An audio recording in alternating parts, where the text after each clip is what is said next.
Benvenuti tifosi del Napoli. Mettete mi piace al video e iscrivetevi al canale se siete tifosi del Napoli nel cuore. Guardiamo il video.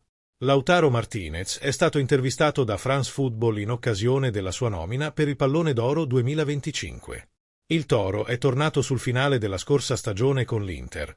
Ho giocato la finale di Champions sul dolore? Un po'. A Barcellona, all'andata, ho avuto uno stiramento muscolare.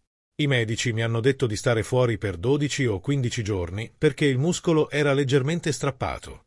Per 6 giorni prima del ritorno ho fatto 2 sedute di fisioterapia al giorno, lavorando in palestra. Il giorno prima era ancora molto dolorante, ma ho messo una fasciatura e sono andato.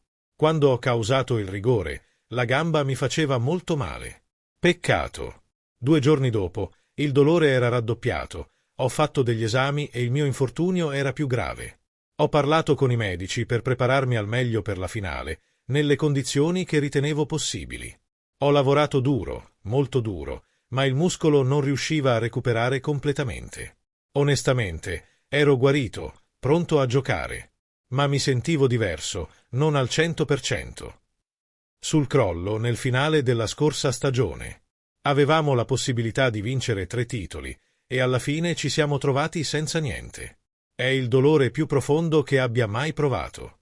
Come si spiega? È difficile da spiegare. Perché il calcio è così. A volte si vince, a volte si perde.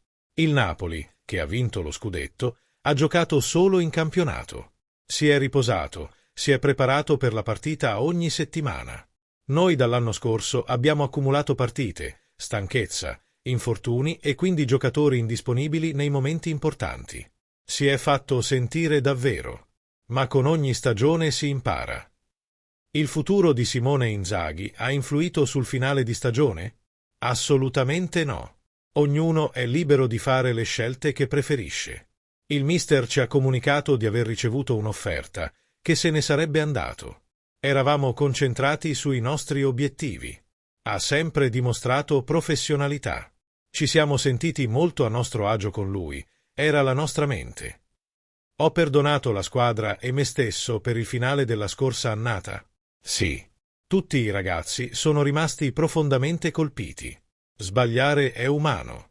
Quando si commette un errore, quando l'errore non è stato commesso con cattive intenzioni, ma con l'obiettivo di crescere e migliorare, bisogna perdonare. L'arrivo di un nuovo allenatore, l'inizio di un nuovo ciclo, ci fa bene.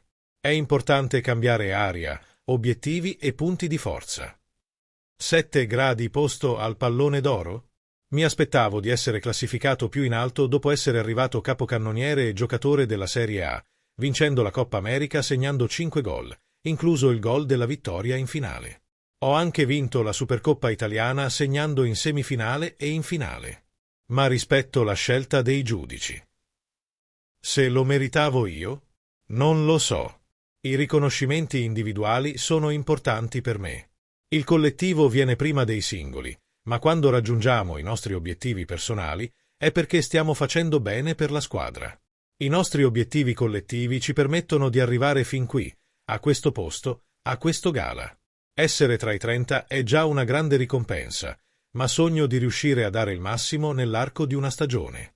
Sogno di vincere il Pallone d'Oro, un trofeo molto prestigioso. Sono sottovalutato? A volte sì, ma sono gusti. Forse è una questione di immagine, di marketing, che non mi porta dove merito. Ma do sempre il massimo per i miei compagni di squadra, per la mia maglia. Questo è ciò che conta. Cerco di raggiungere i miei obiettivi per essere in pace con me stesso. A 28 anni, sono molto contento della mia carriera. Sono sempre migliorato, ho ancora molto da imparare. Sì, aspiro ad essere più riconosciuto.